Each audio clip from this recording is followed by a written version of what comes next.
Okay. Good afternoon, everybody. I hope that everybody's having a wonderful day. I'm gonna tell you something. Waking up in the land of the living, I am thankful because somebody didn't wake up today. And the mere fact that you woke up means that you have something to do, something to solve, something to produce. My father left me with the law of significance. The law of significance says every person must have something positive to do today. Every person must have something positive to look forward to. And every person must be willing to run their race. This afternoon, I'll be with you briefly, and we want to talk about this thing called race. Each and every one of us have an assignment on their life. Whether you know it or not, just like our handprints are different, everyone's gifts are different. We go to school, young brother, to identify our giftedness. We go to other training to develop that unique giftedness. Nobody can beat you on being you. That makes some people feel good, and that makes some people feel afraid.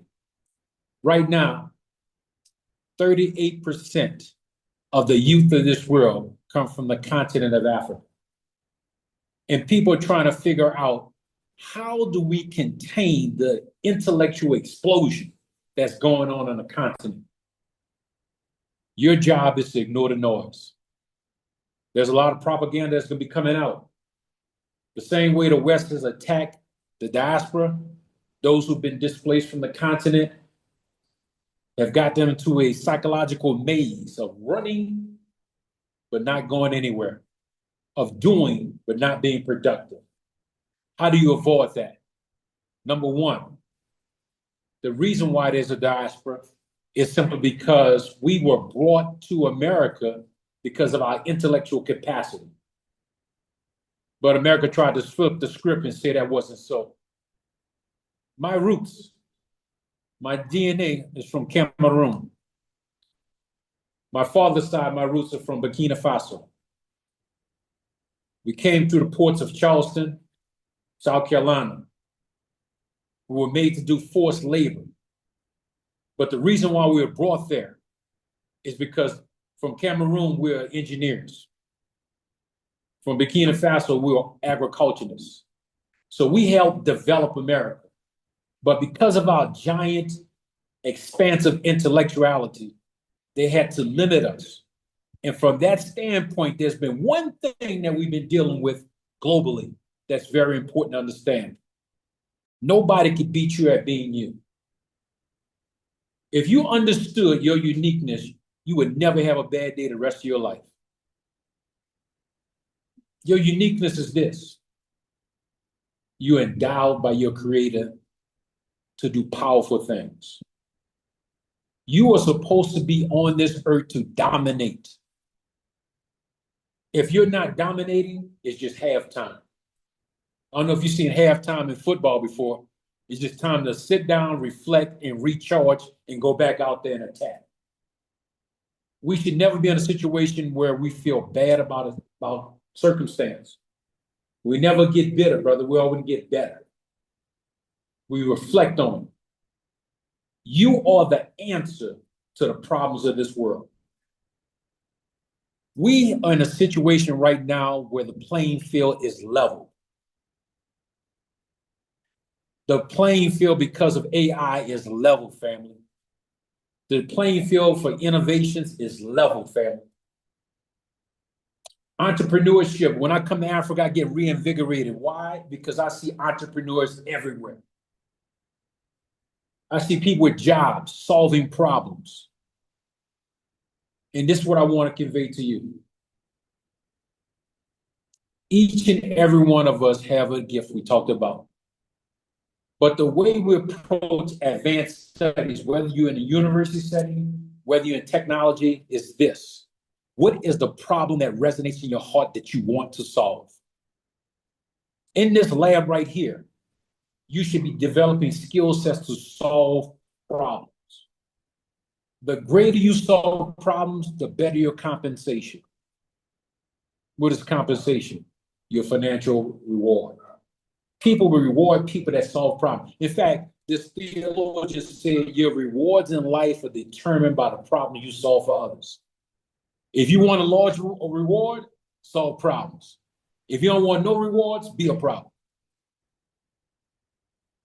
That was kind of harsh, huh?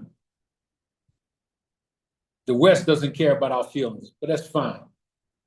Because 38% of the youth in this nation are rising to the top, this is the emerging market of the world, is the African youth. Kenya, a brain thrust of Africa. Africa, the most resourceful place of the world. There's nothing that could be accomplished in this world without Africa. In the Congo, there's a unique metal that without mind, nobody's cell phone, nobody's laptop, nobody's iPad will work. That's where the conflict comes from. And all of a sudden, we got Ebola coming up. I'm sorry. I ain't supposed to get political, huh? It's amazing. Hocus pocus. Change the focus. Never, ever let somebody take you out of your game. And that's what the West is always about. Because you guys are intellectual giants, the same tactics that they did on American children right now, they're going to do on you. Two things I want to talk about today that are social landmines. Number one, we want to make sure that we understand social media as a tool and not a lifestyle. If you get into the rabbit hole and going down with useless information, you'll come out being useless. How many people found themselves just scrolling and scrolling? Next thing you know, 2 hours pass by. And what have you gained intellectually from those 2 hours? I take a pause right there. The Chinese government invented TikTok. But they only allow their students 45 minutes per week on TikTok. And of the 45 minutes, they can only watch STEM. They don't watch people wilding out, fighting, clubbing, hookah. Nah, they don't do none of that kind of stuff. Their 500-year plan means their youth have to be developed in a certain way. Very crucial. Social media. The next thing, how can I get the youth to feel bad about themselves? Self-esteem issues plague our community. Self-doubt.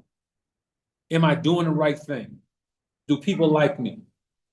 Those are the things that you can only resonate by looking deep inside of yourselves. You can be the greatest tech person, but feel bad about yourself. And that's how the West comes at us. This is what I came to tell you today. There's no reason for you to feel bad about yourself. In fact, I'm going to give you a success formula. The success formula is designed for you to identify your race, to run your race, and to win your race. Is everybody ready? Y'all good?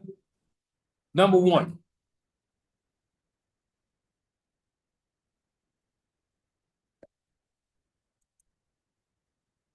In the success formula,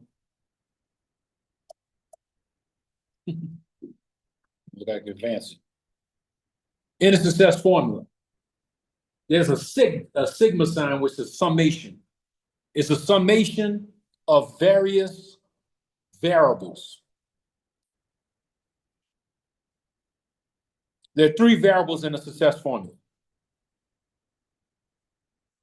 Number one is IQ, intellectual quotient.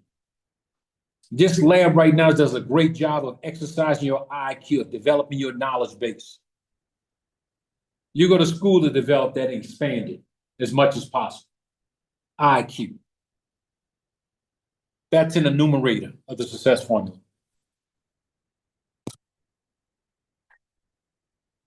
Also in the numerator is EQ, emotional quotient. Emotional quotient, you need to understand your emotions and the emotions of others. Your EQ determines how mentally tough you are.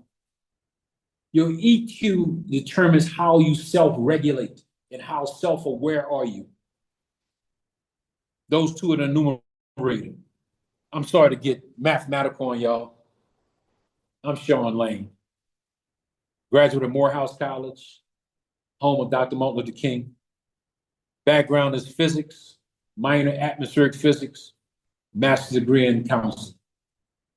I'm Shaun Lain. I'm built to win. In the denominator is CQ, cultural quotient. Once you understand how these variables interact, nobody can stop you. The reason why you are on the menu is because African students have CQ, and most people don't have CQ. African students have IQ, and a lot of people don't have IQ.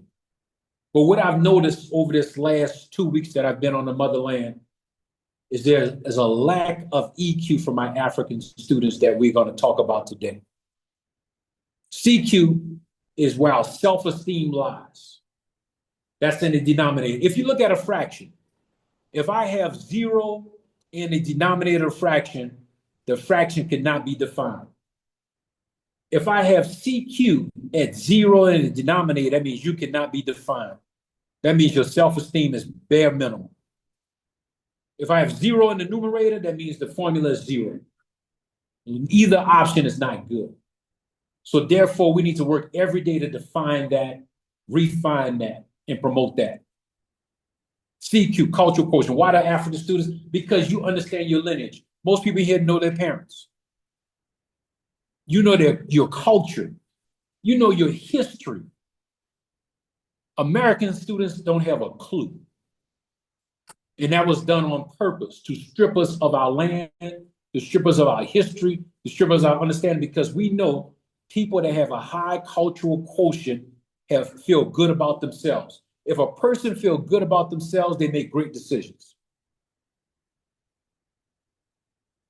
IQ, EQ, intellectual quotient.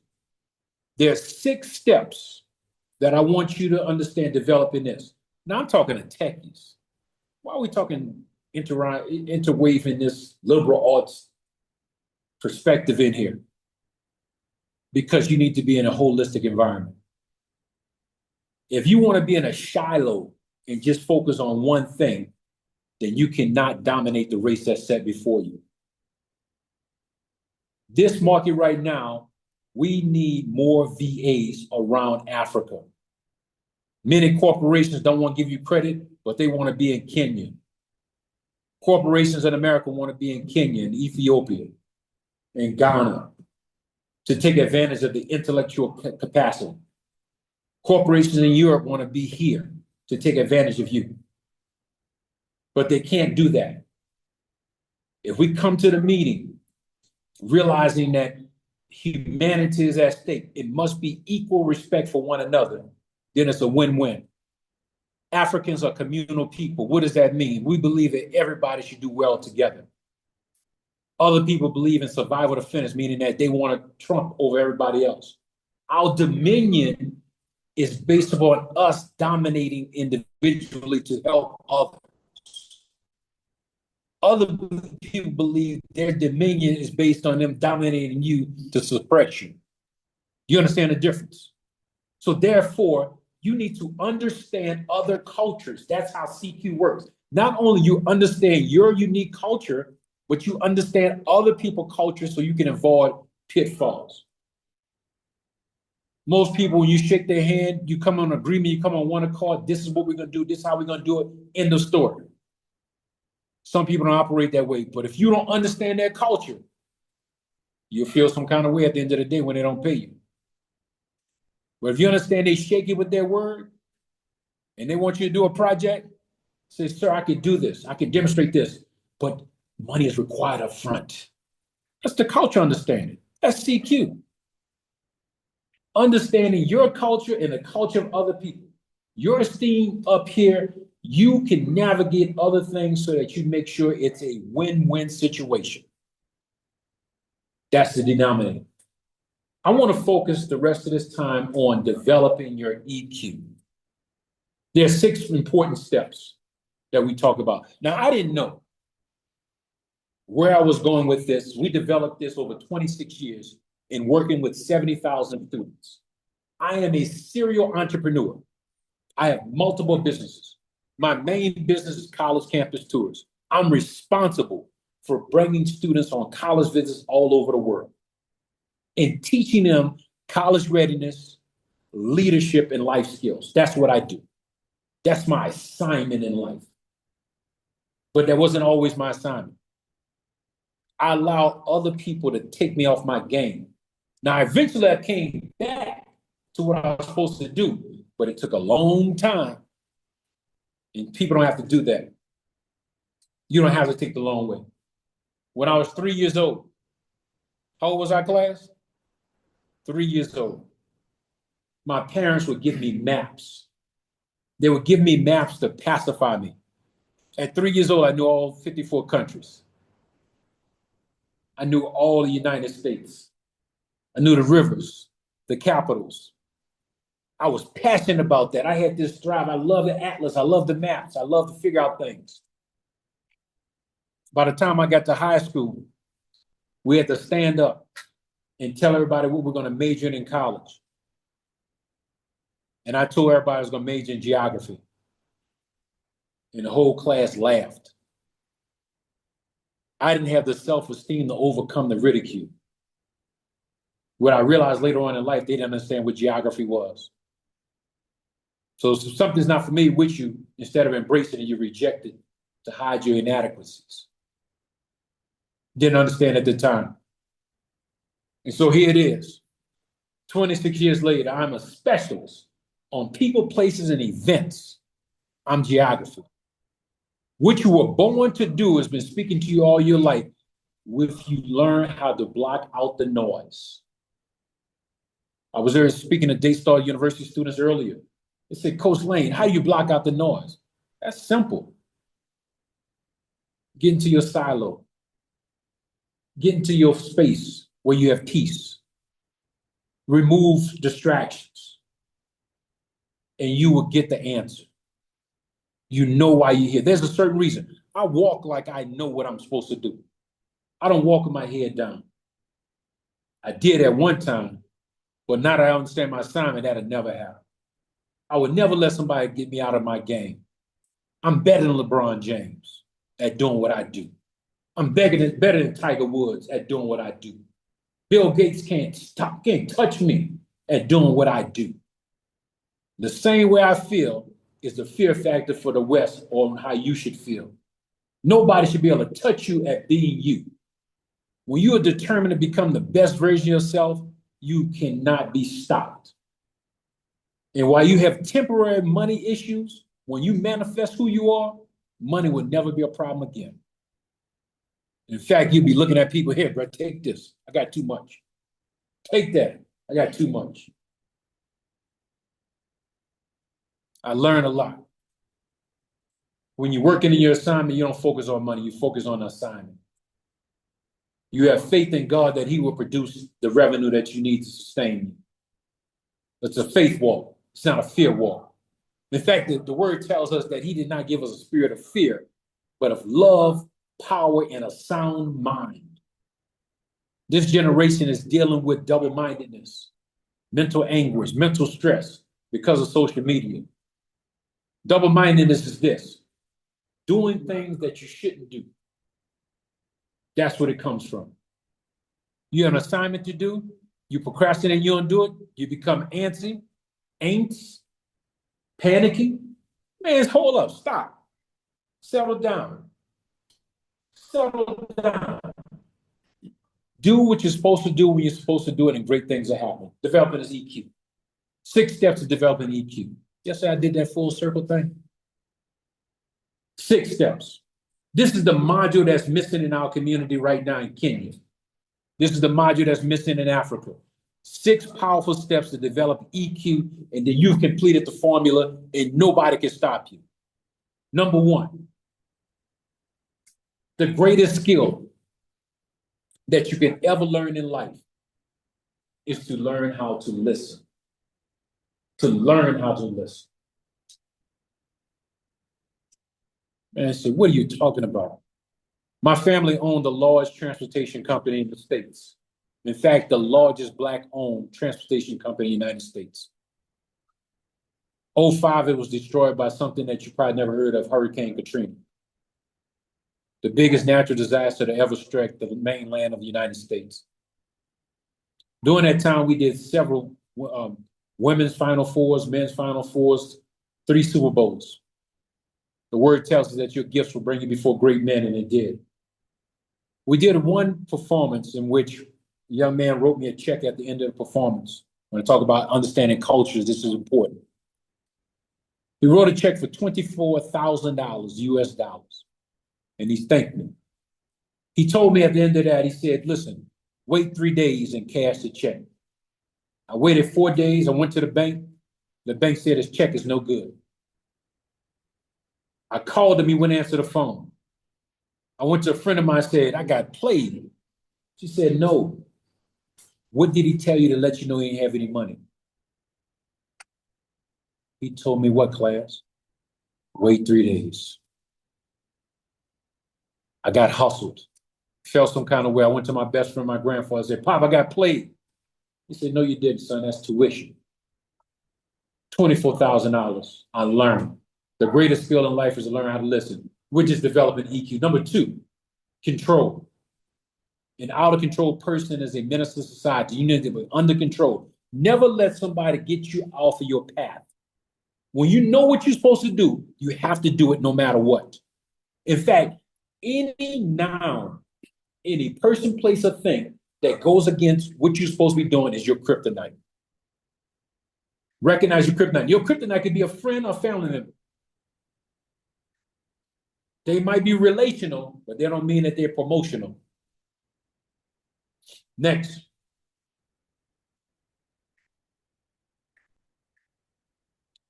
Maintain a coy look. Michelle Obama, First Lady, probably perpetual our First Lady. The most intelligent lady in the history of the United States to have that office. She told us, her babies, Malia and Sasha, she said, maintain a coy look. Don't get too high. Don't get too low. Be positive right here. People are attracted to people that feel good about themselves. You ever walk around, see people looking in the ground like life is rough? And at the end of the day, nobody cares. Nobody cares how you feel. So therefore, we need to project positivity, because when you project positivity, positivity will come back to you. 4. I see you right, brother. I got you. 4. This is a hard one. Submit to authority. Your pastor, your teachers, your instructors, your community leaders are in our community to help us. In America, youth, they don't like to listen to the elders. They say they know everything, and they want to be on the treadmill of life, running for not going anywhere. Something about listening to the wisdom of the elders to help you avoid the pitfalls of life. Everybody should have somebody in their life. I am 57 years old, married 34 years, 3 children. The daughter's 32. She is a scientist with the Centers for Disease Control. Youngest son is an NIL specialist in a billion-dollar business, 29 years old. People don't even know what NIL is, name, image, and likeness. Big old fear. I'm going to throw that at y'all anyway. I'm a serial entrepreneur. I'm just going to throw it at you. You can grab it if you want. That's on you. Submit to authority. Number 5, reaction time. Do what you're supposed to do when you're supposed to do it. How many people ever dealt with procrastination? It's a killer of the enemy. It's a killer of the successful people. You know you got to do it. We go all the way around. If you develop a mindset that I have this information, it needs to be done, let me anchor down and do it. Friday night, everybody wants to just relax because it's a hard week. Successful people knock out Friday night and chill on Saturdays. Train your mind to attack the task right away. Next, the last 6 steps that we're developing: emotional quotient, emotional intelligence. That's what tech people need. EQ. When you understand EQ, you dominate the game. The next one is this. You need to know the difference between self-awareness. You need to know how to transform relationships. You need to know the difference between a friend, an associate, and an acquaintance. A friend wants what's best for you. They celebrate your victories as though they happen to themselves. An associate likes to be around you for the good time. An acquaintance, and all eyes on me, Tupac. An acquaintance hates your guts but loves your gift. If you take an acquaintance and put them in a friendship circle, they would destroy you. At 57 years old, I've made that mistake several times. EQ. Once you understand how to develop EQ, intellect, and culture, you will be resilient. Your leadership development will come out because you lead from your gifts without any inhibitants. There's nothing that can stop you. I'm all the way up. I never heard that before. Huh? Nothing can stop you. I'm all the way up. Nothing. Nothing can stop you but you. When you approach this thing called life, that nothing can stop you, nothing will stop you. When you have clarity of thought, you have different concepts that come your way. When you're willing to solve problems, you will be a person of means. You will always be compensated when you focus on solving problems and not being a problem. The global system right now, the level playing field is this. There's nothing that inhibits you but you. I can't say the government did this, my parents did that, this one did that. At the end of the day, I wake up with my own heartbeat. If you realize that, if you always talk about blaming somebody, you will always be in the same situation. I am so happy that I'm in front of you today because of the intellectual prowess that you have. To be in this room with you guys, to be online with you guys is an honor. You are just one step away from doing the complete holistic development. In America, at Yale University, at Morehouse, at Harvard, they're starting to admit students that come from a holistic background. The reason why they're limiting the Chinese and Asian students from coming is because they focus so much on IQ, they have no EQ at all. They don't want intellectual eggheads, as they say at Harvard. They want people that's going to come there and be well balanced, be effective communicators, not like this. You have to be all the way around. There are 10 important points that I want to just throw out there that everybody in the tech industry should have. Number one, knowledge of self. Who are you? What do you bring to this thing called life? Number two, your critical thinking skills. You have unique critical thinking skills that need to be exercised, developed all the time. Creative analysis, creativity. Here's a problem with my tech people. You have to know how to network with all people, not just the people you're comfortable with. You need to know how to effectively communicate with all people, not just the people who get you. You need to know, the next thing is, how do I develop teams? Together, everyone accomplishes more. How do I develop mentors in my life? How do I make sure that I'm an effective communicator and I don't shorthand my communication like I text? How's my research besides going to Google? Do I read? Oh man, that's crazy these days. Americans don't like to read. The more you read, the better you write. In fact, they've taken away cursive writing, which is a cognitive development skill. If you want your mind to process information faster, write in cursive. Read.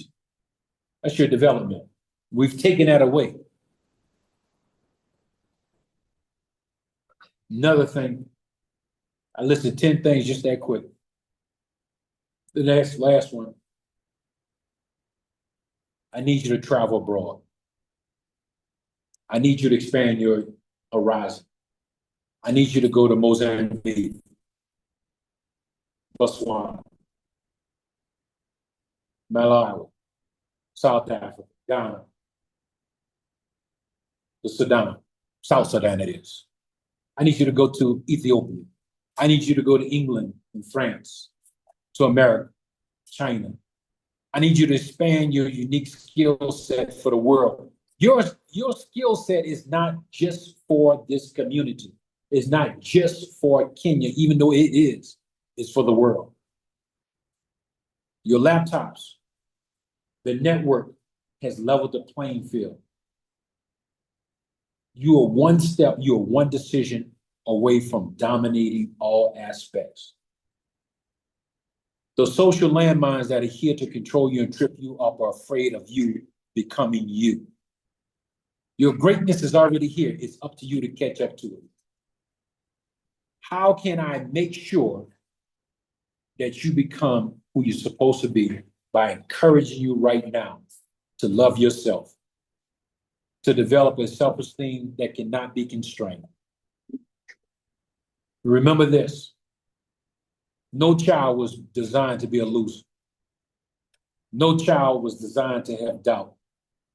Everyone on the sound of my voice is built to win. You're one decision away from being holistically dominant. I'm going to dominate here at the tech center. I'm going to dominate at home. I'm going to dominate with my friends. I'm going to dominate with everything. And as I rise, I help others rise. Thank y'all for allowing me to speak to you for a short period of time. Peace and blessings.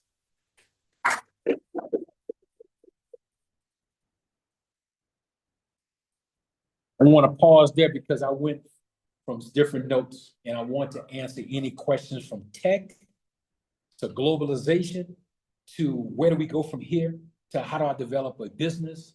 I am all open and all ears for you. Whatever's on your heart, you can ask me. Somebody going to say, man, what in the world is an NIL? Okay. Yeah, so we're going to answer questions from the chat.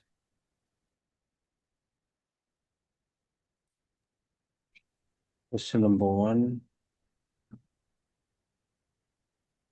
Cadbury chocolate had revenues of $26 billion. How are these and other luxury products solving problems? Just curious why we need to say solve problems to founders when the world shows us different. Does that make sense? Let me tell you this. What I'm understanding is I started my tour in Addis Ababa and I went to Axum to see the original place for Christianity. I had a chance to go to see where the Ark of the Covenant is located at. And then I headed and stayed here for a couple of days, and then I went to Dar es Salaam and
Speak. yes, sir.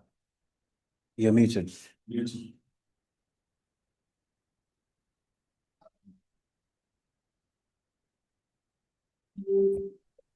Oh, wow.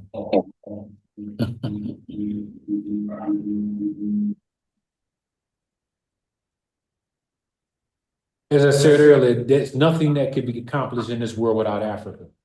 And so listen to that question about chocolate. Something as small as that is a billion-dollar business that somebody in this room needs to be a part of.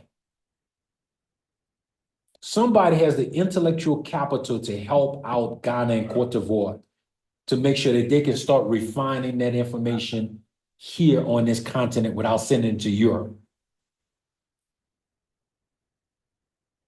People play us for our resources by taking the resources from here, taking the other place and refining it, and then selling it back to us here. It's convoluted. You have another question? Yes, one line, but you guys want to ask us, should I do this? Okay. What if that authority gets it wrong and undermines the growth of younger ones? Yes. That's why we mentioned. You know what? I had pushback from that from a young lady that went through some challenges with her parents. I want to encourage everybody to find mentors. Even if you're not comfortable with people that are familiar with you, your family members, find somebody that you're comfortable with that you will submit to pour into your life. You cannot be out here in a silo trying to figure out things for yourself. It's very important. You know, I'm 57. That means, you know, my daughter, let me go back to this. My daughter had a disagreement with me. And I told her, I've been 30 before. You've never been 50. And it clicked to her. I said, wait, daddy might know something. And she settled down and listened. And so my experiences will trump your opinion. At least listen to multiple people give different perspectives and you come up with a solution based upon what you want to do. Everybody should submit to wise counsel, in other words. Find you a business leader, a community leader, a good family member, and somebody in tech as your 4 people that you allow to submit, speak into your life that you will submit to. Those are 4 people you should be working with every day, all day. And you should be in communication with them weekly. Yeah, let me just contribute to that. So Africans, we have a big history of respecting our elders. That is very positive, but it is also a big clutch at the same time. So there's a book I read written by a Zimbabwean author around customs of Zimbabwe and cultures and traditions. And they were covering the topic of respect. And so I think this is mostly about Bantu or something. So what it says is the first people you respect are your parents. Okay? So it starts in the house. And then you go into your uncles and aunties and you know, and you go out. But the thing is, there was caution. Yeah. First of all, you have to choose who to respect. Okay. Africans just respect their elders. I know people who are 70 years old who I don't respect. And I have my reasons. Yeah. And if I meet them, I will tell them again, I don't respect you, and this is why. So you really have to be careful. You have to have wisdom as you're exercising respect, because people can abuse. That's right. Respect. There's many people who use their age to take advantage of situations, people, and such. So exercise caution with that. You remember what I said earlier? I said that you are so gifted that you need to recognize the nouns in your life, the people, places, or events that may go against your gifts. If a family member or a friend goes against your gifts, that's your kryptonite. I don't have to be emotionally distraught in telling them they're no good. I just know how to go stage left and exit from their appearance. And guess what? Everybody's happy. They don't know. I know. I've been respectful, but I can't allow you to harm me. That's crucial. You have to recognize that. And the only way we really recognize that is knowing who you are. You know, in the Egyptian pyramid, they have in hieroglyphics, know thyself. Who are you? Spend time knowing who you are. That's very important.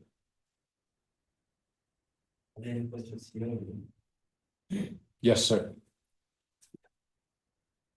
Yeah, thank you so much. Thank you. You mentioned knowing yourself, right? Yes. That's a huge part of what you've talked about.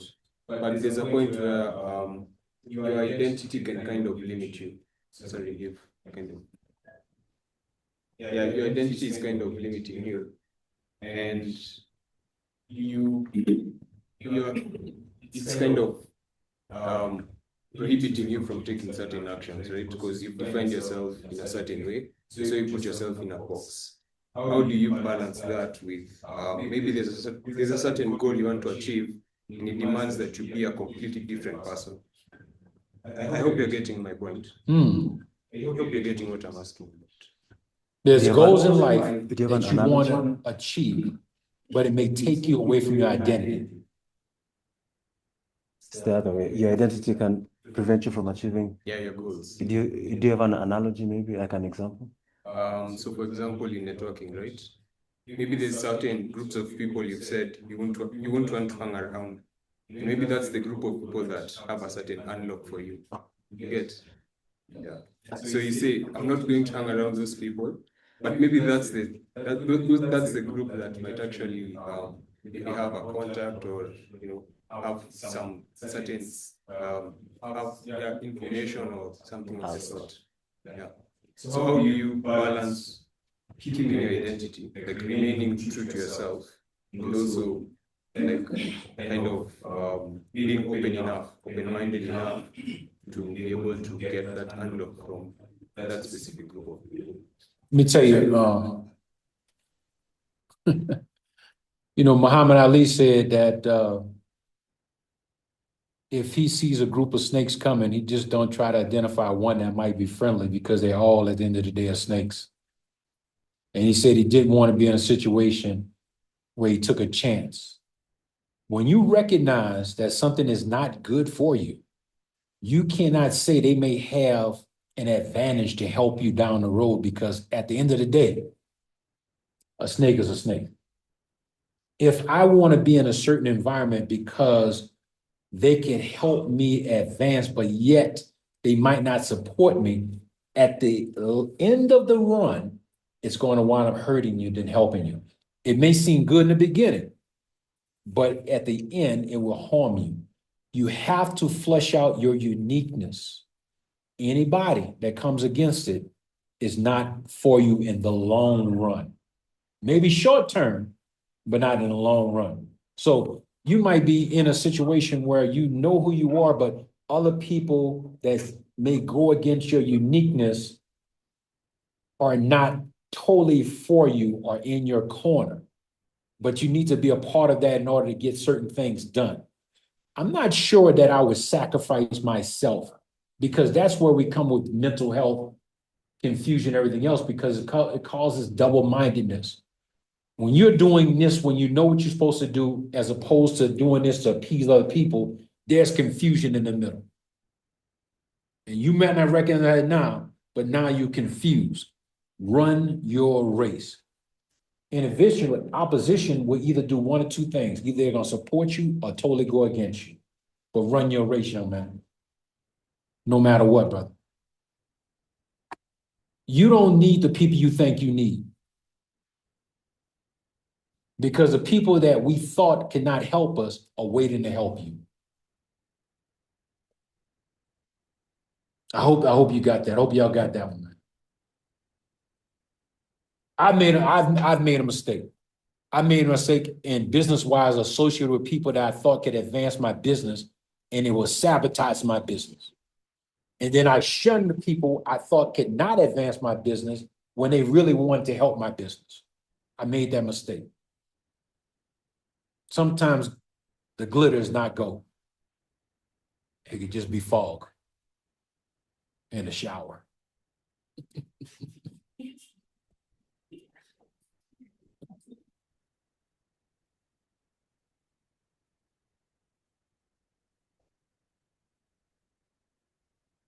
Thank you.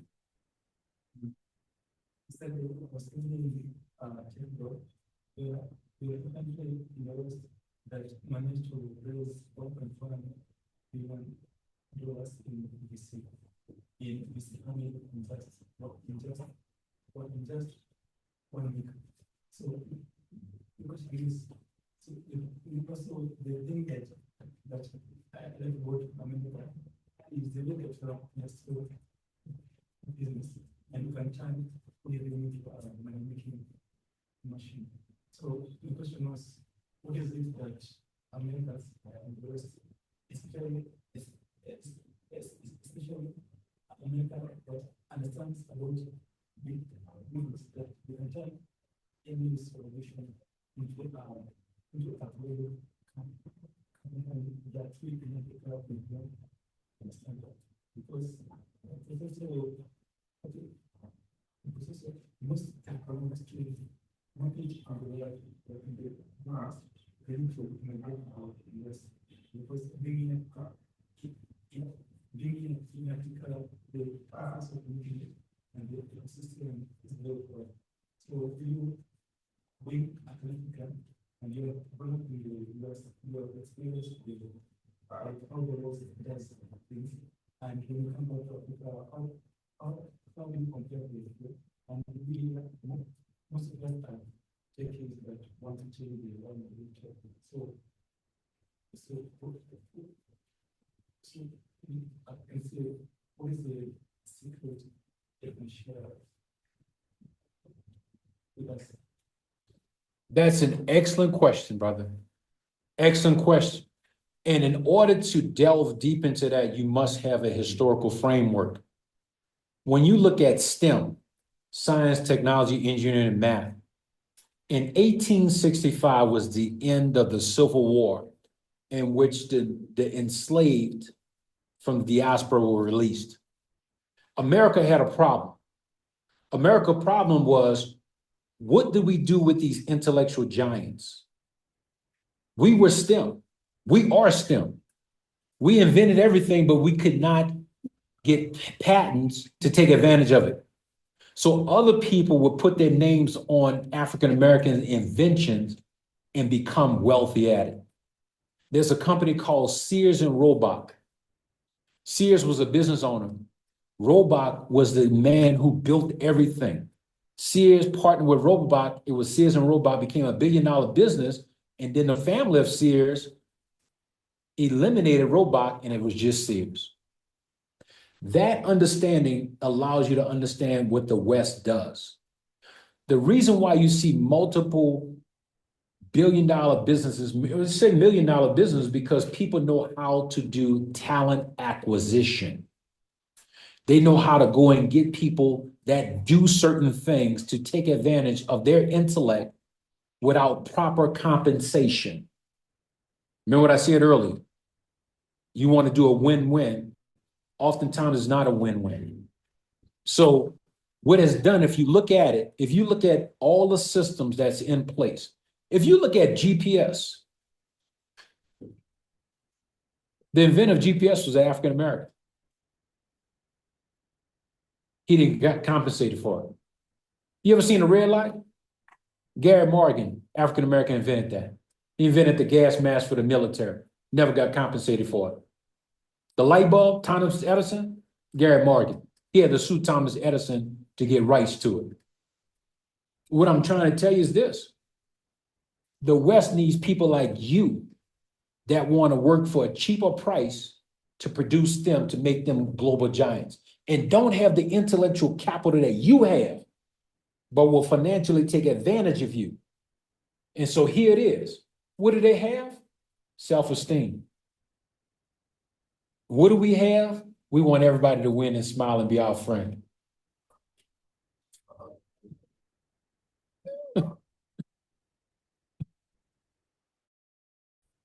Now, I'm not telling you to be selfish. I'm not telling you to be about yourself. I'm telling you to exercise your gifts so that you can win. And when you see other people that can get you in certain networking situations, which everybody in this room should be a part of some type of network, take advantage of those situations so that you can rise up with everybody. So those billionaires, I promise you, brother, They have gotten that way from other people. They've taken ideas. Man, do you know Bill Gates did not do Microsoft? That he got his information from tech centers like this and developed it and became who he is? Apple got itself from tech people like you guys and developed to who they are today. What I'm trying to tell you, brother, is you guys are the answer. You have everything that people want. This levels the playing field. AI is leveling. Technology is leveling everything. Nothing can take you away, but you are the key. So while, yeah, you doing that, I promise you, somebody got taken advantage of for that person to do what they're doing. Hey, Elon Musk, South African. You know how he got his wealth? He started fintech. He started PayPal. PayPal became a global phenomenon, collecting money electronically from South Africa. Then that allowed him to take proceeds and develop the EV vehicles, which Burkina Faso's electronic vehicles are much better.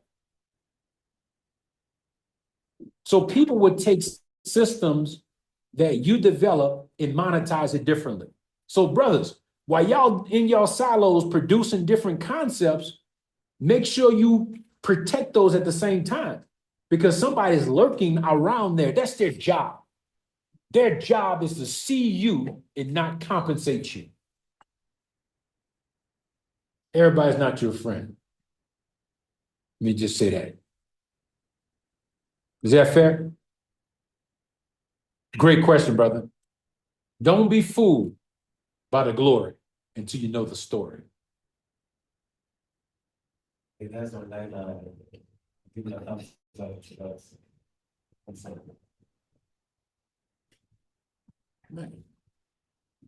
any more questions? Finding questions. Man, All right. Cool. So, Mr. Shaun, thank you very much. man, thank you. And y'all, you have no idea what y'all did for me today. Big time. To be here, number one, I can't thank you enough. Number two, I see some trepidation. I just wish you guys knew how powerful you are. I just wish you knew how Kenya and the world needs your intellect. And I need you to guard your intellect. I need you to work your gifts and be properly compensated for it. I need you to know your marketability. You don't work for cheap, you work for fairness. Know who you are. You are the gift. You are the prize. Thank you.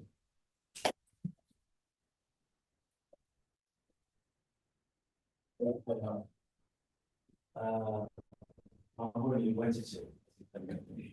That's it. It's getting hot. Normally we take like a break between sessions, so I think we'll take like 5 minutes to set up our next speaker. So don't go too far.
So who knows where that name? Lion King, yeah, it exactly came from Lion King. So you don't need to guess. It wasn't from one of our names. It's actually from Lion King. So the name actually came from that meerkat in Lion King, the happy-go-lucky travel guy, Hakuna Matata, no worries. So that's the name. And how that came about was that when me and my co-founder traveled, we experienced a lot of challenges with payment. So you go to some places, your card works, in some places it doesn't work, you don't even know why. And you're stuck. So the thing is that you have money, and then you're looking for strangers around you to bail you out, and you don't have money. So we're like, no, this is embarrassing. Like Africans shouldn't be going through that problem. Everybody should be able to pay freely, right? And if you have stable coins, you need to be able to spend it easily. So basically, what we did was to build an app, and you can fund it via local currencies, KEX, fund via Ghana cedis, South African rands, different currencies like from mobile force. You can fund via stable coins, and you can pay like a local. So if you come from Ghana, you land here in Kenya, you can fund the CDs and pay via all of the app. We also give you virtual cards that can you can link on Apple Pay. So when you travel anywhere globally, you can just tap your phone and pay, which is, and then we also give you SIM cards, so you can easily stay connected on the one. So when you land in the country, you don't need to start doing, so you don't need to start doing treasure, trying to find where to get physical SIM card and all of that. So we fix all those. If you work remotely, we also give you virtual accounts that work that enable you to receive money in dollars and all that, and we keep expanding. So, so that's a bit about it. Just wanted to get that out of the way. So today we are talking about building businesses and so. So I want to just start by there's 1, 2, 3, 4, 5, 6 tables. So I want somebody from each table to just stand up, tell me your name, how you got into Web3, what you're building, and what your plans are. And I have a mini teaching background, not that I'm a school teacher, but I've taught a lot of things. So if you don't volunteer to stand up, I'll volunteer. Okay? So I'll start from this. Okay, nobody's standing up. The lady who is looking away in black. So in my sessions, nobody had.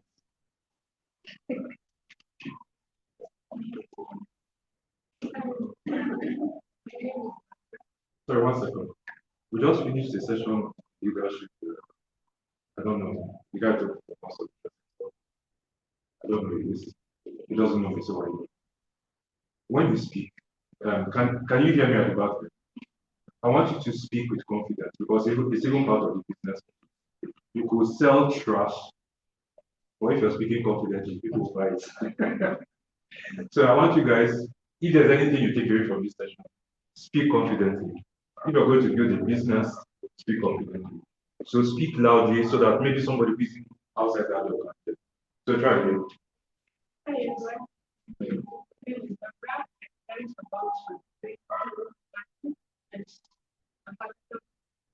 Who is Mantu? He's one of the directors. Oh, okay, cool. Okay, so what are you doing in building Web3? What do you plan to do, or where do you see it going? I really question much. Just physically. Is Mantu a guy? Yes. Is he handsome? No, because I'm like, she just met a guy called Mantu, jump into Web3. Don't mind me, I like teasing people. So, what do you do on a day-to-day when you're there? Or at home? I'm here for my impact. Okay. Even to learn about saving stuff, maybe or my development. Okay, so why did you come into Web3 and not do something? Why did you decide to do Web3? Apart from forget Mantu, why did you decide to do Web3? Very interesting. Yes. Everything that is going on. I'll simplify the question. In 5 years, how much money do you want to have? And money is not them. You see? 5 years and money is also. It was? I'm saying in 5 years, and also without money there. Yeah. Yeah, sure. Tell us. Every country, but a lot of money. A lot of money is very big. A lot of money is in the next 5 years, having $500 in your account. That'd be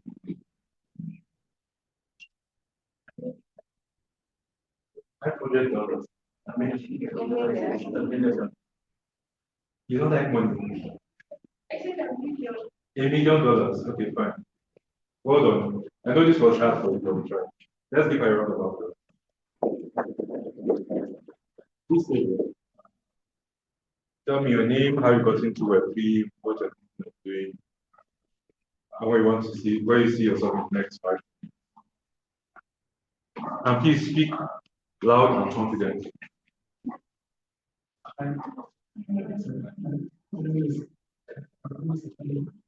The name is Caleb.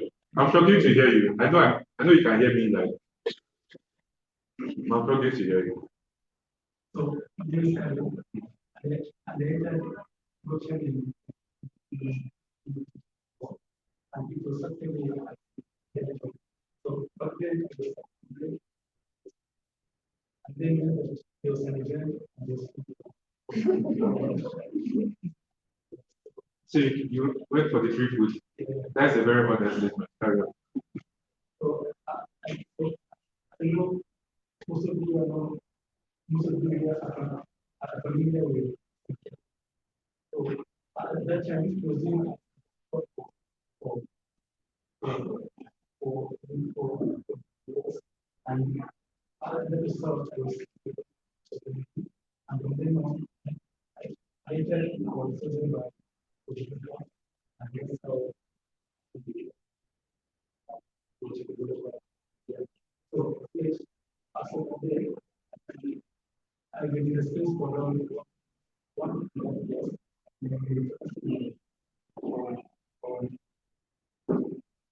Okay. So in the next 5 years plus, what do you want to build? What do you see yourself? So, me, my objective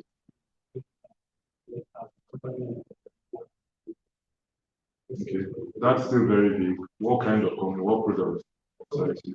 mostly to be around this like post because the financial sector is very every day, every day, so if you can identify which is the some of the So you're following the money. Just okay, please, yes. Try. Round of applause for them. I'll give a gift to somebody who speaks loud enough for me to understand. Because everybody is so shy. I'm wondering what. Like, speak boldly and confidently. Hi everyone. And you have to be on Timon to get that. It's actually cash. Go ahead. Hi everyone. Good evening. So my name is Faith. Are we all there? Huh? Speak loud. Imagine you're speaking to a crowd of 500 people. Be bold. So my name is Faith. I'm and I met at the beginning of the site. The Web3 club, that was taken out. And also participated at the data more on Web3. So what I'm building is a podcast. I'm building a podcast called The Dance, whereby I'm sharing ideas, getting to hear India. For example, so I shall for you and to hear how guys, what do you think, why I prefer designing, and also to help them. Okay. You guys keep skipping the last thing. I don't know why. How much money do you want to make?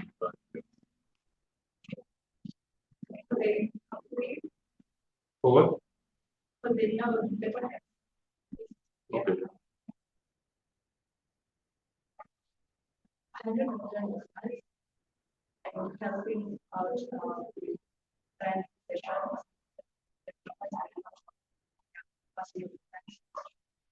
I don't build the space, social space, but the PS going for. So this guy's your chief debugger, because when you say debug, you pointed at me. Sorry, carry on. So yes, it should be more about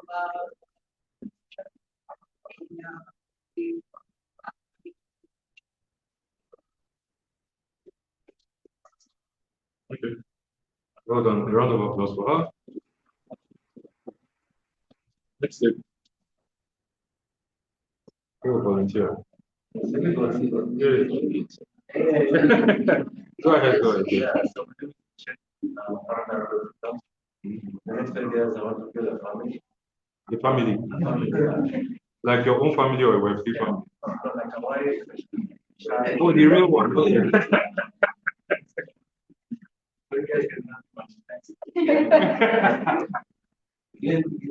Okay. Yeah. Find a wife. Okay. And then I want to make that's a lot of money for us. I wouldn't really give it a figure and say a percentage of a really large one. So I'm thinking about like multi-million dollar volumes and What product to get you there? building a new system. Building a system Okay. of products.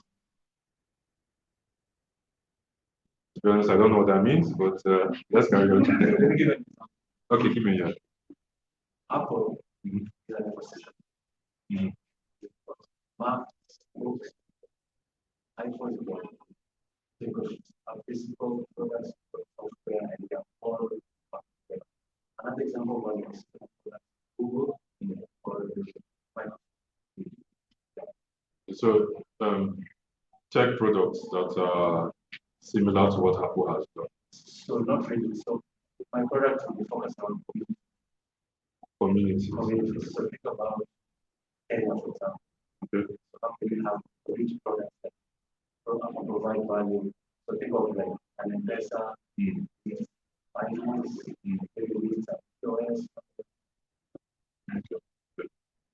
Okay, well done. A round of applause for him. Next person.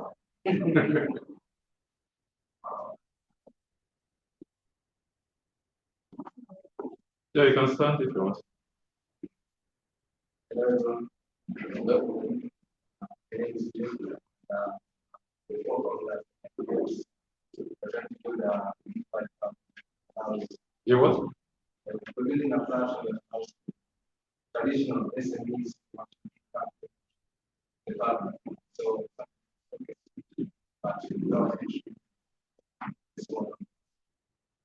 And I wanted to agree. Well, there's also a seamless flow. Free food. Free food. But then also it was a hackathon.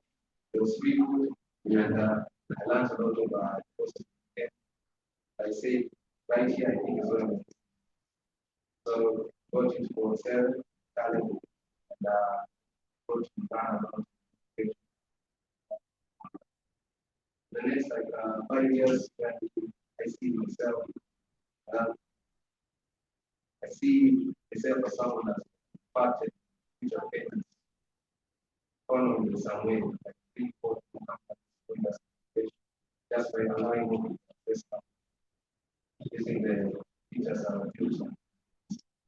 So that's all. Okay, round of applause for him. Be stable.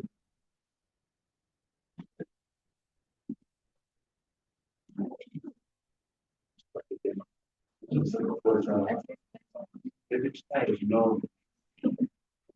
wants to speak? Hello, everyone. My name is Murizi. Sorry, can you hear me? The guy in the car, can you hear me? Okay, try again. Hello, everyone. Are you good here? My name is Murizi. I got into Web3 by creating a bidding bot for OpenSea. A what? A bidding bot. Bidding bot. Yes. Okay. When OpenSea was released initially, so we were creating bidding bots to every corner of the secret platform. It's a dream platform where people instead of Okay. on Fiverr. So we were creating bidding bots for OpenSea and on Fiverr. That's why I got into Web3. So I got to that. Now understand smart contracts, how dive deep into Ethereum and everything else. Web3 clubs, I got in Web3 clubs last year during its safari. And then I came to the club and from there to Chile. And also first one from that. In 5 years' time, the intent is to we have built a global company. How much money I want? $5 trillion is good in 5 years.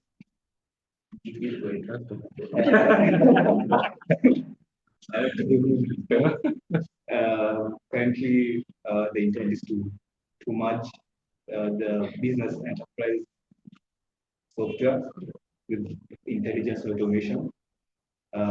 Plus integrate now, because we already integrated liquidity and money into businesses. So to merge all that and be able to make it to be orchestrated automatically. That's the path I see to achieving. Round of applause for him. Okay, so this time.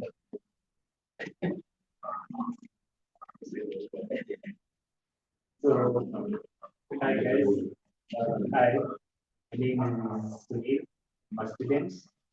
I'm going to know Web3 here on previous calls. So I came in shy because I have some attachments. Right now, I now say I feel really because I'm pretty happy for the space. Now we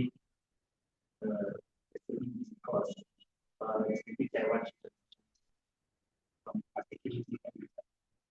So 5 years, obviously, minimum on $2 million in another side of the concept. What is that? Trading. Demo oneself, minimum $2 million. Yeah, thank you. Round of applause for him.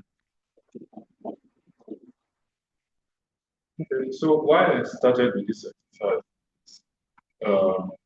when it comes to building a business, whether it's payment, an FMCG income, so you're selling rice, sugar, whatever it is, right?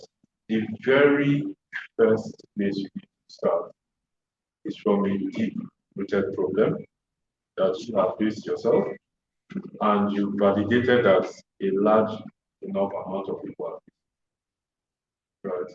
So most times, that's like when you ask people, what do you do? What led you to it? What are your goals? Most answers are usually very, very super big, right? And if you're going to go into business, right, you need to be very specific. Because if you're not even very specific to explain what it is that you do in as fast as 10, 15, 20 seconds, there's no, if you're going to create a marketing campaign, if you can't explain your own product, how do you expect the customer to understand what it is that you do? So that's why you say, I felt like I was having you guys, like pushing you guys, what exactly are you saying? What exactly are you doing? Like when I started my story, I told you about it. travel, get stuck, you're trying to make payments on that at the time. It's very embarrassing. And if you're an African, you're in the West or somewhere, it's a very embarrassing experience because they are looking at you as this black person that's trying to avoid pain, right? And it just fits the narrative that they have that with this African very right. So that pain point is something that is real. So when my co-founder reached out to me, because we've run about companies in the past, and told me about the problem, I also engaged with it. Then we also now went into deep research, speaking to actual people and asking them, okay, is this a problem for you guys? Right? And if we solve it this way, it's going to help move the needle for you. Right. So the very first place is from personal problem. And like I keep saying, it has to be big enough. If that problem of making payments easy when you travel was only going to fix the problem for 1,000 people, do we have a big business or a small? Who answered? Depends on who they are. The millionaires. You have a big business. Good point. Any other thoughts? So let me rephrase it. If it's 1,000 regular Jews, like regular people, is that big enough business? There's not. But to his point, if it's a Rolls Royce, that's a totally different. And in business, so I like that way you answer that. In business, you also need to figure out who your customer is. That will help determine how you're going to monetize. And when I give explanation of the two ways you can monetize a business, I usually use two examples. One is MTN. Who knows MTN? Let me use M-Pesa. Who knows M-Pesa? Or Safaricom? Let me use Safaricom. Wait, oh, everybody here should know Safaricom. Who doesn't know Safaricom? We all know Safaricom. And who knows Rolls? We all know Rolls Royce as well. Who has an idea how many customers Safaricom has? I've just been in Kenya for a few months. I have an idea because I see it on the road. Yeah. They are well over 50 million. Right. So when it comes to business, you either have the Safaricom model. Welcome, Joseph. That's my younger brother, actually. Welcome. So you either have the Safaricom model or you have the Rolls Royce. And I'll explain. A Safaricom has 50 million customers, right? If they are making $1, which is like maybe 130, if you're making $1 from each customer every day, so every day they fund maybe roughly $1, or even let's say in a month, 50 million times $1 is what? This basic math, guys. $50 million, right? So in 10 months, how much are they making? I like math, so everybody, you guys have to. Use your calculator from. Okay, good. So that's basic math. You just add 1 0. So 50 million times 10 is $500 million, right? So they need a lot of people to make it. So because their transactions are very small, right? So it's small transactions, but it's really hard to, right? But if you're a Rolls Royce, which is a different business model, Rolls Royce typically sells their minimum, the minimum price for their lowest model cars is $50,000, right? So if you sell one Rolls Royce to 1,000 people in a year, how much have you made? 250,000 times 1,000, what does it come to? $250 million, right?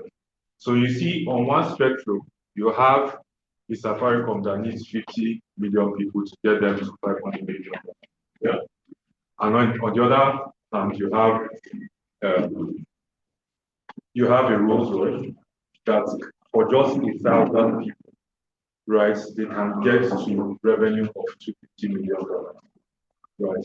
So it's very, very important when you're building a business and you're thinking about how to monetize, to figure out what kind of customers are you bringing, right? Because that will determine how you price your product. It will determine the amount of money you're going to spend in marketing, how much effort you're going to put, how many team members, your sales team, are you going to have to hire physical sales force, like people who are actually going out, maybe car shows or big events, marketing to people, or you're going to do your adverts online and just getting them tens of thousands or hundreds of thousands. Is that point clear? Are we all clear on that point? So back to monetization and our previous exercise. A lot of times, people are kind of shy when it comes to money and how much they want to, right? And that's why I was fine with the two examples that two guys gave, that they actually got into this space out of free food. It is actually a legit reason to actually go into business just so that you won't stay hungry and die. You don't always need a grand story. It can be enough that you actually want to have enough money to look after yourself so you don't die and feed your family. Perfectly fine. Right. But you now need to move from that point to start asking yourself, what is realistic? Right. And you now need to start planning for it. So when it comes to, so I'll give you an example. We all know there's a Telegram, right? And you guys are Web3 guys, I'm sure you use Telegram. How many people know? I know it's obviously a multi-billion-dollar business, right? We all know that they make billions of dollars. How many? Who here knows how many staff Telegram has globally? Huh? Close, yeah, they have roughly about 50 staff. The whole Telegram that is powering hundreds of millions of users, maybe even over a billion, I don't know, has only 50 staff. Right. So a number of times when you're building a business, there are so many things you need to take into consideration. Because first, sometimes an idea comes out like a passion, like, oh, I have this thing that's gnawing at me and I want to do this. But then when you're now going into the process that you're actually going to now build a business, you need to become a different person, kind of what your previous guy was talking about. You can't be sentimental when it comes to business. That is how business is done. You can't be sentimental, right? You need to ask yourself hard questions, and you need to make tough decisions whenever you need, right? So if you get up and you say, whose business should I use here as who has a live working business here that's actually, then at least you have at least one customer that paid you something this last month? Who does? Who does? Okay, good. Come on, boys. Round of applause for him. It's going to be mine. Right. So I want it to be as super practical as possible. So I'll do that for him, and then if we have time, how many minutes do I have? How many minutes? You have like 30. Okay, I'll try and finish on time. I know it's a Friday. A number of people are imagining the clubs are going to dance. So I'll take your time. Okay, so I'll wait for him and then figure it out. Real questions, right? Tell me about your business. And I want you to make it so exciting. I want to buy whatever it is yourself. Hello, everyone. So most people know me as Chiza. As what? Chiza. Chiza. Yes. Interesting. Carry on. Yeah, I'm a software developer and also a founder as well. We recently launched a company called Credo Labs. So Credo Labs is more or less an agency that helps you build software, blockchain infrastructure as well, and agentic systems. So, and we've been building, my co-founder is also a developer as well. And We recently launched the company, actually, 3 weeks ago. So we actually landed our first client as well. We're helping build software. So that is the business. Okay, Yes. quick question. So we're going to I'll ask him some questions, and I want you guys to answer. When you say you landed your first client, have they wired money to your account? Yes. So they did a deposit. So that's how we work. So whenever we contract a new client, there's payment terms. We do an invoice for the initial deposit, then payment the completion of the month. So your first client, what exactly did you offer? So they were looking to build a platform. Uh, I think I won't go into details. Yeah, can we get very level? Yes, yes. So it's a software they've been looking to build for a while. And so we offered them the services, the technologies that they can work on, the tools they require to make it work. So we basically brought our expertise to them to help them actualize the product. Okay, congrats, you've gotten your first client. So how did you meet this first client? So it's through referrals, actually. So someone we know from the lab connected us. So few of the people we know in our network let us reach out to the client. Yeah, fantastic. So from when the referral was made to them paying money, transferring money to your account, how long was that process? Yeah, so that's the beauty of actually being like capable and competent. The client was straight away was willing to talk with us because of the referral. So that really helped as well. So there wasn't a lot of back and forth because there's already that trust established. So that's the beauty. So yeah, we can say within like a week, they've already set up a meeting, did the initial recon, and they've already paid the initial deposit. Okay, so I like that. So let me stick to that before I move on. So what can we learn from this experience? One, he met this client at their point of insight. They had a strong hope. They had a solution that they wanted. And they were looking for something. Most times, those people may not be met through social media adverts, random push. Some of those things go through referrals, like, well, I'm looking for somebody who can do this. Somebody puts in the word. Time to close 1 week. If you're just doing random ads, some closed cycles for some business, because it's like enterprise. So this is not, it's more like right. Some enterprise sales cycle for business can be like 12 to 24 months. Right. But the thing is that in 12 to 24 months, you're a human being. Like my friend wants to start a family. When he does, he realizes Madam, right? For those whole period, you need to have food on the table. Right?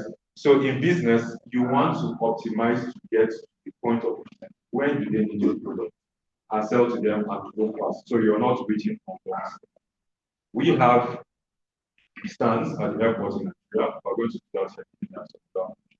So if you want to fly, you see a banner that says, "Don't get embarrassed at all when you travel. Get it in from the traumatic store." So we have literally lots of people see the advert, walk to the shop, buy the car, fly, and you sign up, activate it, seconds, or actually 2 3 minutes ago.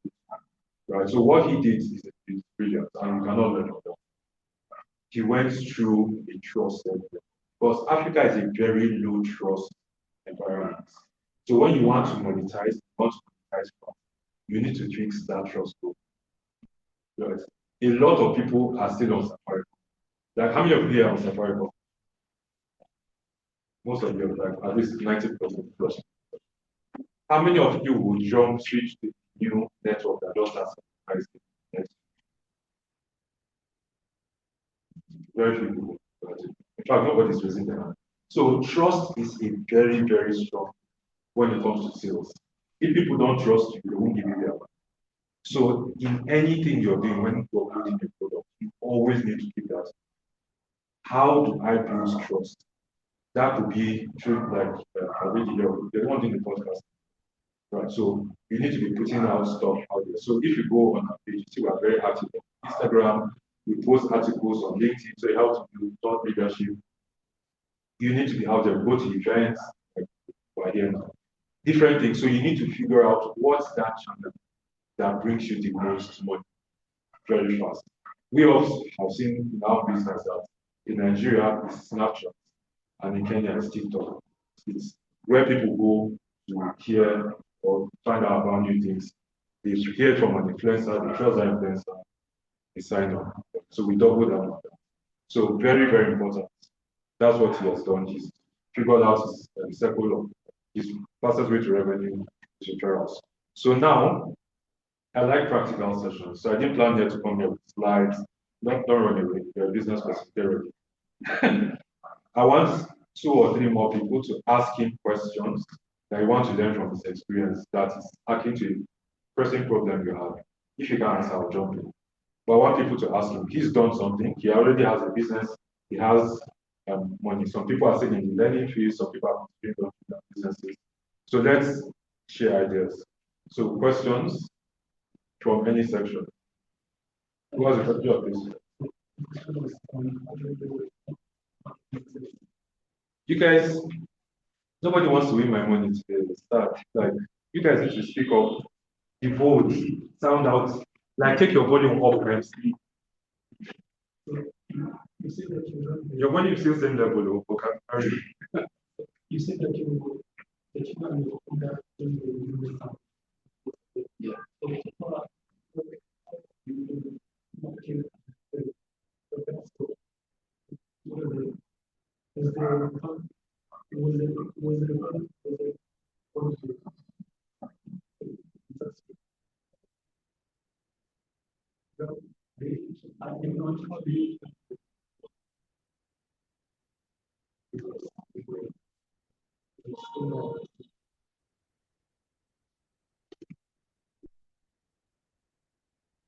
Yeah, that's a very good question.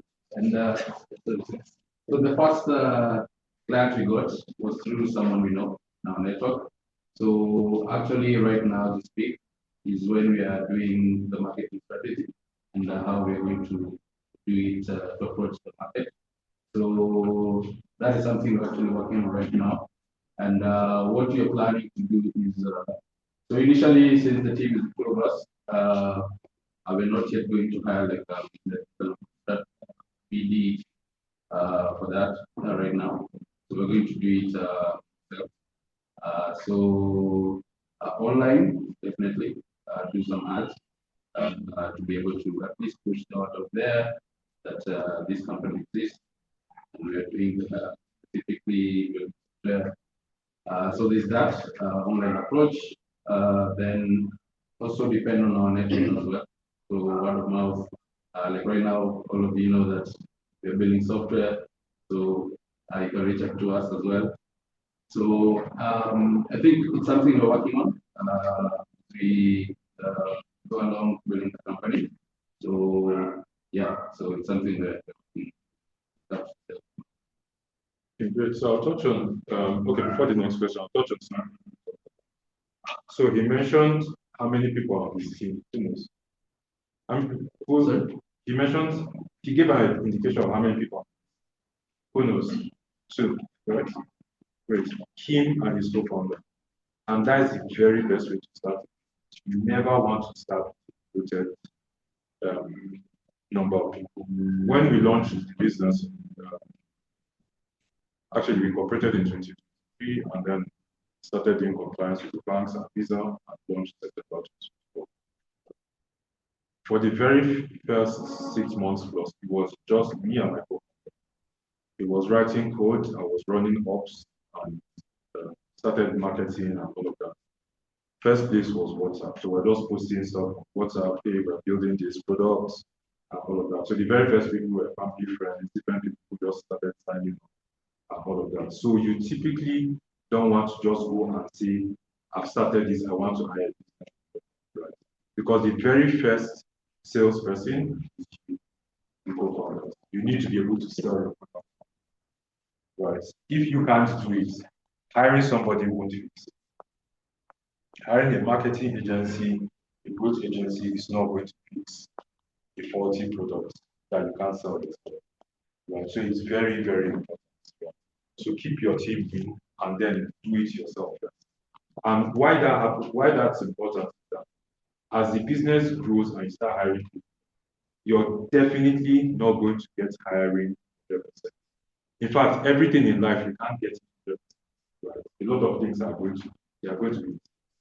So the last thing you want is somebody bullshitting you, telling you that, oh, we need this amount to do this, or I need 5 weeks or 3 months to do this. But if you've done it yourself, you'll be like, guy, come on. I wrote this thing code in 2 weeks. Why are you telling me you need 6 months? So I'm going to be paying you for 6 months to do something that would have been done in 2 weeks, right? So every single aspect of your business is very key. And when it comes to monetization, people usually think of monetization only from one angle, which is new revenue, right? But the other side of monetization is cost optimization, right? So if, let's say, you need to go out there and sell to 100 people to give you $1,000, so maybe your product, you could have 10 people that you're selling your product to, and you could upsell those current people on new products or new services you have and make more money, because sometimes it's even easier to sell to the existing customer base than to bring in a new customer, right? So when you're thinking about monetization, don't just think about it only from angle of new people coming in. How do you keep those in there to be so happy that they are spending more? So if, because even, and another thing too with monetization, you have to know your numbers. You need to keep records. Even if you're not a big company, to start using QuickBooks, start with Excel. Just start keeping records. We monitor our revenue, our business numbers week on week. Not quarterly, not yearly, week on week. So we know how many new customers in which channel we find, how much are they making from us. So we have a dashboard. So if anything is going wrong, we can course correct within it. And it's very important that you keep those numbers, because if not, you just wake up one day and just be like, oh, I'm running out of money. Why? Why is that happening? So you need to be very detailed with your numbers. You can't wing it, right? So those are some lessons I want us to draw from what you say. So next question.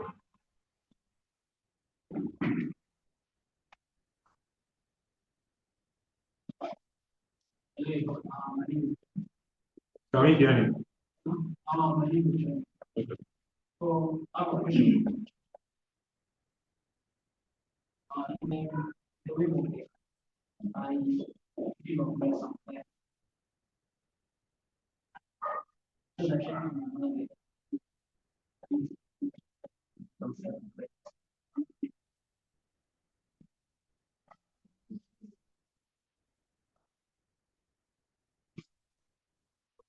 Yeah, so definitely you can't talk with them.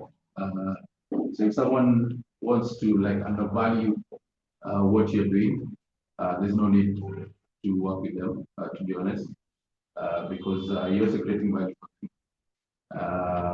So the goal is to always look for someone who's keen on working with the team, build a good relationship with them. So I think for starters, that needs to be established early on, that you're bringing expertise, and if you're working with them, let's say in a domain-specific kind of setup, where you need to be hands-on with them, back and forth. So that trust needs to be established again. So if someone tries to undervalue what you're bringing on the table, no need to go further. You have a point to make. Okay, question. Okay, so let's he answer your question. He answer your question. So if you know what you're doing, you don't need to undersell, because most times if you've built something great and you have the expertise and you know you have in some cases near monopoly, because the ultimate goal you want to work towards is having a near monopoly as possible. You almost want to be an alcohol. It's hard for somebody to come up today and eat apples lunch. They built a fantastic product.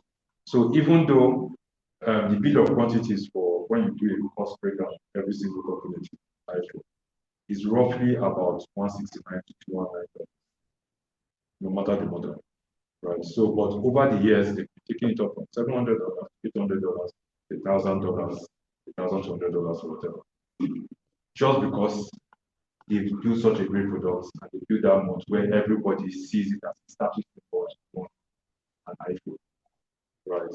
So in anything you're doing, you want to get to the point that people can hardly say no to you. Even if they want to try a computer, they should always have that feeling that they're going to get lower quality, right? So very important. Don't always rush to give a discount, because if you do that and your competitor does that, it's a zero-sum game. You guys are just, you're racing to the bottom. It's not going to help you. So at some point, you need to say, hey, I've built a great product, and me and my team know what we're doing. This is the price, take it or leave it. We've actually done that before. There was this was, I think in 2009. So I started business in 2007. Don't calculate my age. I won't tell you because we're recording, but I can tell you privately. So when we launched the company at the time, there was this US company we had partnered with to provide secure messaging services. So most of the companies in tech space at the time were doing bulk messaging, that's bulk SMS. So you're just doing SMS. So you just get a bunch of numbers, you want to send them a broadcast, just do one.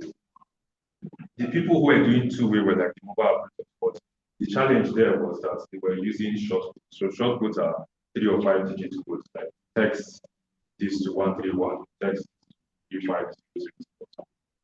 Your regular numbers are like 10. They are called long codes. So it was expensive to do two-way messaging by short code, because if you want to do it as a business, the operator in most cases was going to take 70 to 90% of the amount to charge for that short code. So they were like 10 naira, 13 naira, 15 naira short codes. So the companies needed a two-way messaging system that was not expensive as short codes, but they needed it two-way.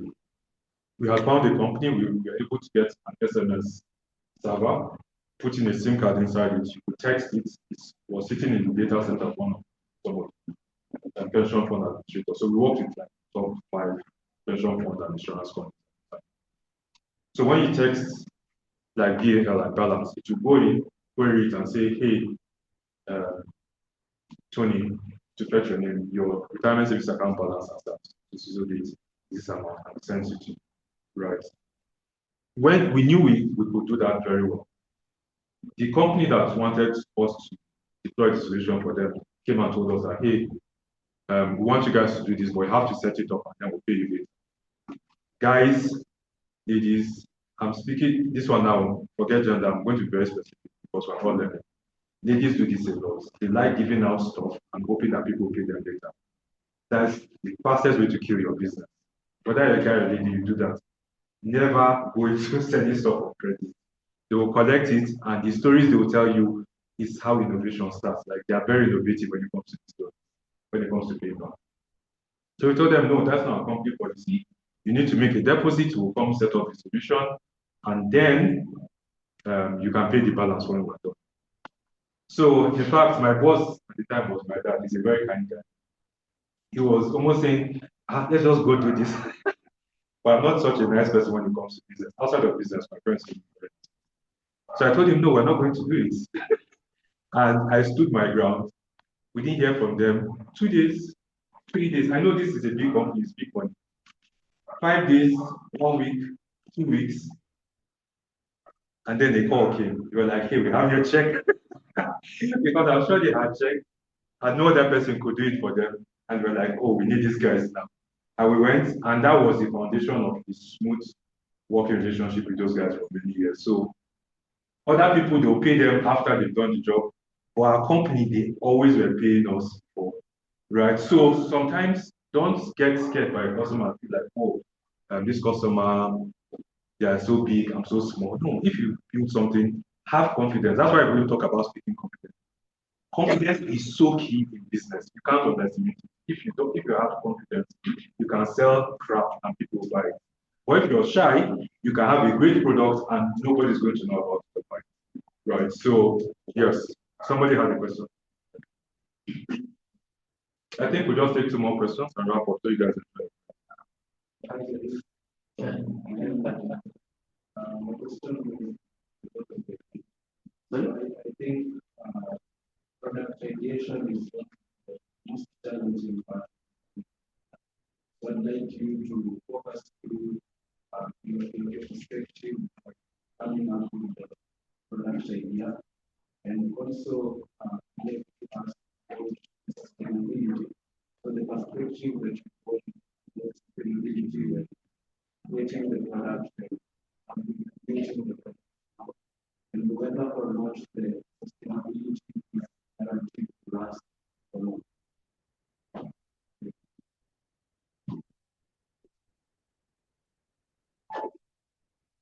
Yeah, very good question. Yeah, so with the product idea, so a good example I'll give is one of the applications we're building called Expand. So when we started out the app, it was actually a problem that personally I was facing, right? So Expendi helps you like manage your finances. So you get paid in stables, and sometimes you can, spend it all on chain by means, or you wouldn't be able to know where your money went. So the idea was to be able to like track every dollar. So where is my money going to? You know, so that was the initial idea. Then I realized in the process that the beauty with information technology is you can build on top of it, on top of protocols like more. I can be able to save. I can be able to, let's say, dollar cost average into Bitcoin. And in the process, it helped me like become more disciplined, get more clarity. So that personally is a problem that I face. So you can start from there, see where the challenges are, right? In your day-to-day activities, where do you see you have a challenge with something? So that's a point to start from. And in the process, you realize that you're not the only person who's going through that challenge. Of course, you can validate that with other people, and that's what you've done within the group, within the community, the whole ecosystem. You can see people saying yes. This has also improved the way I've been using my money, interacting with how I'm spending. So that can help you validate. And in the process now, you monetize that. You can be able now to make a business of that. And that's how, in the long run, you're able to be sustainable. Great. So I'll touch on 2 things here. One, I'll ask a question. I feel people learn better when you pose a challenge to them or they're right. What's it? Huh? What? Katoni. Good. If Katoni comes up to sell his software, or let's say she's coming to sell whatever product it is, maybe it's a bunch of things. If she comes as Katoni, and if she comes as maybe Kenya Limited or something, who will you feel confident staying 2 million K years? Katoni individual or Katoni? Huh? As a business, right? I hope that. So at a stage, you can't just be running as just an individual developer, all of that. If you want people to eventually take you serious at the point, you actually need to go out there, incorporate, set up structure. In fact, there are some business deals you're going to go into, grants that you want to get, funding you want to raise, partnerships you want to form. They are going to do proper due diligence. They are going to check the team, they'll check if you have an office, or even if you're remote, you want to check what's your balance sheet, what's your track record, who you sold to, and all that. So structure helps you sell better and get better. So at some point, you can't just keep forever saying I'm a developer, if you really want to make the money and all of those, you are $2 million, I get $100 million, somebody threw one crazy $5 trillion, yeah, was like, wow. Right, but ambition is really, right, but it has to be realistic. Right. So don't mind my lecturing shit, you remember me after. So the point is that you need company structures to make the kind of money. Then another thing is that at some point, the monetization or in the journey as a business, fundraising comes in. People always wonder how do you do that. The very best way to raise funding for your startup is when in reality, in quotes, you actually don't need it. It sounds odd, but it actually works. I'll give you an example. Who knows the biggest NGO in the world or foundation in the world? Who knows? Huh? Which one? UN. No, that is the multilateral agency. Like the foundation set up by somebody. That's correct. That is Bill and Melinda Gates Foundation. Over the past years, they've given out over 30 something. How did funding for Bill and Melinda Gates Foundation come? Where did it come from?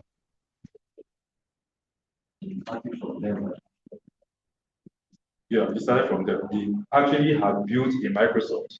Bill Gates had actually built a Microsoft, made some heavy hundreds of billions of dollars, and decided to be seeding out, selling some of the shares and funding Bill and Melinda Gates. That's how it works, right? So most times, when he started doing that, people like Warren Buffett, who's also one of the top 10 richest people in the world, was like, "Oh, this your foundation is good. I'm going to do what? Give you more money." But then you'll be wondering, there's this person in India or in South Africa or wherever it is that has this passion. They want to do this good social good. They want to do whatever it is, and they are struggling to get money. Money follows. There's a way money moves. It's a very mysterious way. It follows lines of trust, and it follows people who don't show that they have desperation. Right. So the very first way you want to build your business is that you need to figure out the best way to launch little resources you have and show cost that you have customers who are paying a lot for the product before you start speaking to the person, not the other way around. Some people get up, and especially since you're here in Africa, that's why it's called the African discount. You could be in the US, wake up with one crazy ass idea that maybe you even told your friend or your brother that this is not going to work. I don't want to do this. You go speak to investors, you've not built anything, these guys will hire you $5 million just because you're an American. But if you're an African, the jazz you have to be using has to be super strong. And even if you're using the strongest one, they won't work. Because once they just see you're an African, they won't give you money, right, for just an idea. So you need to validate that idea to at least a certain level.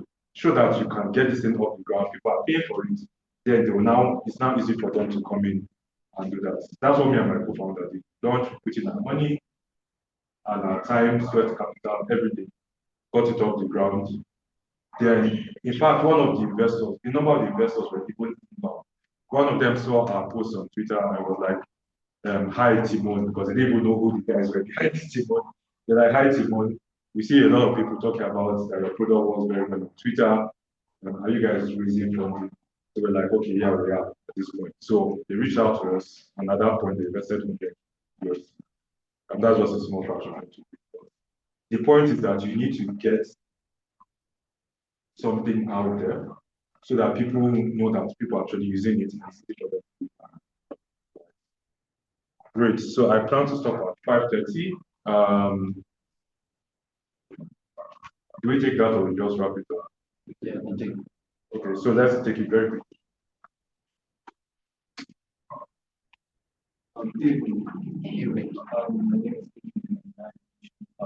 You say you started your business, right? And it's business. Okay. What opportunities have you seen or did you see before you started business, which many of us in this room have not seen? And another question: where do you see your business in maybe 5 years to come?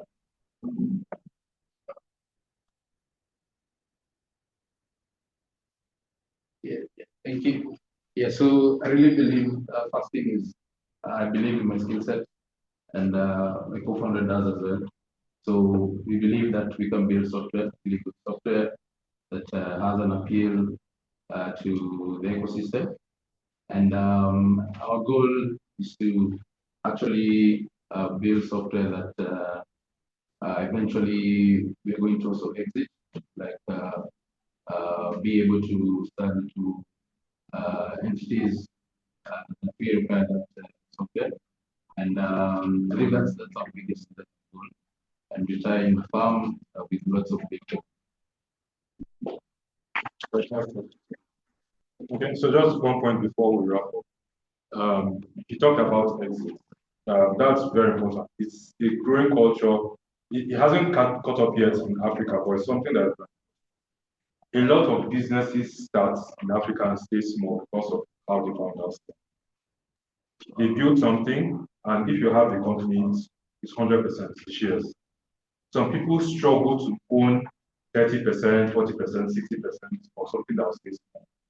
But if you know it's better to optimize to getting capital when you need it and really scale the business so that the business becomes $1 billion plus company, or maybe it's $100 million.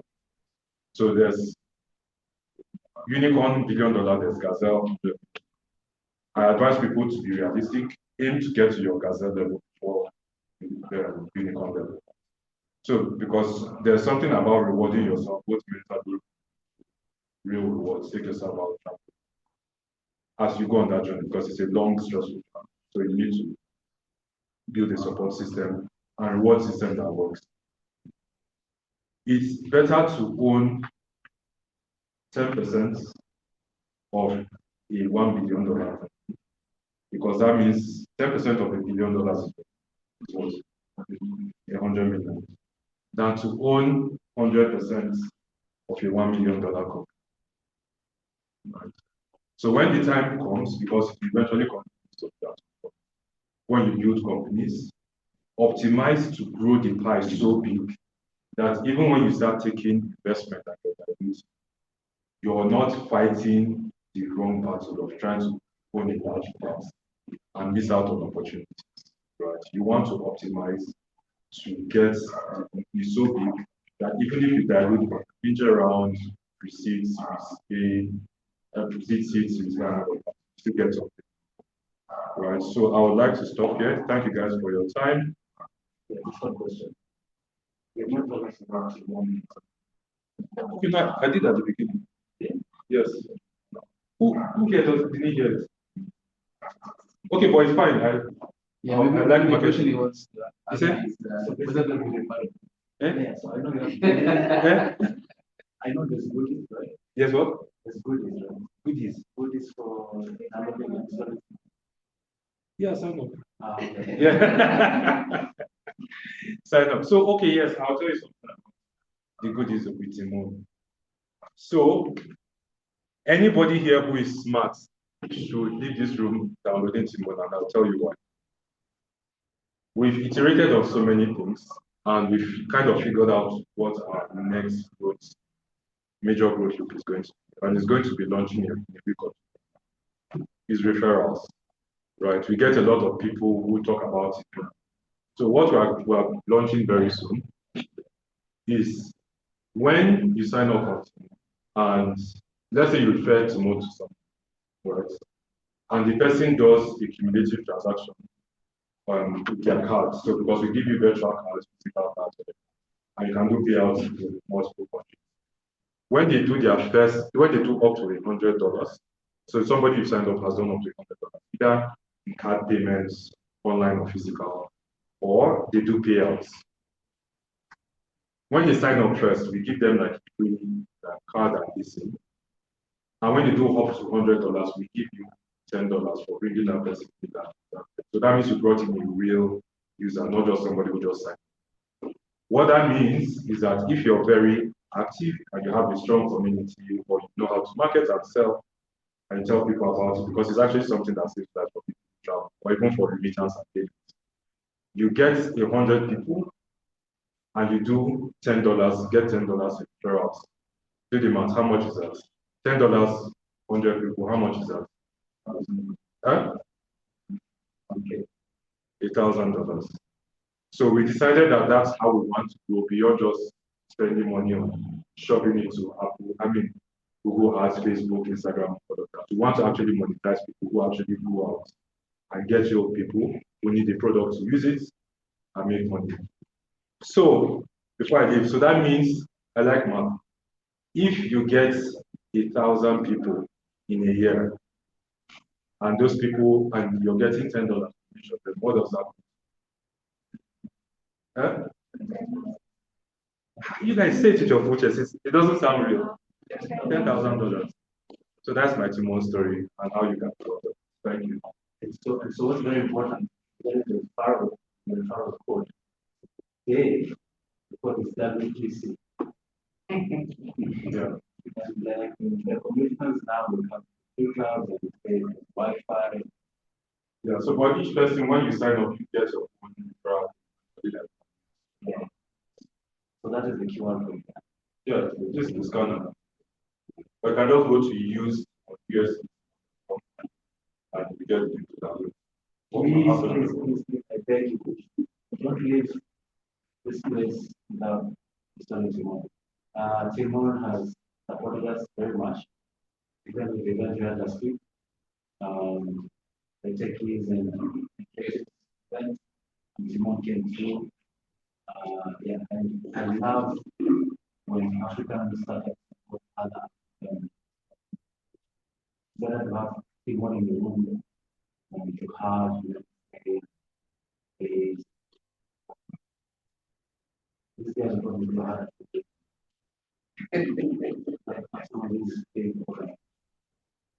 Please, I'm tracking the W3C. Thank you.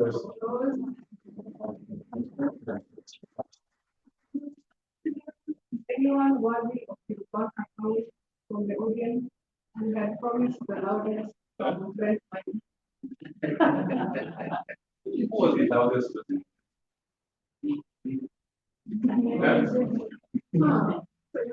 Who here has Timon now? Like you signed up, you completed your KYC. Who has Timon? So I want 3 people to come forward. First 3 people. Yeah. With your phone, I'll check.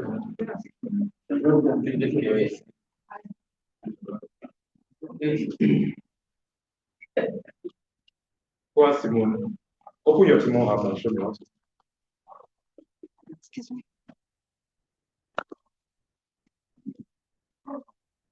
Okay, so go to settings. Okay, so this is your email. So there's a feature we have on Timon called Timon Tag. So you can literally send money across Timon users by just sending their email.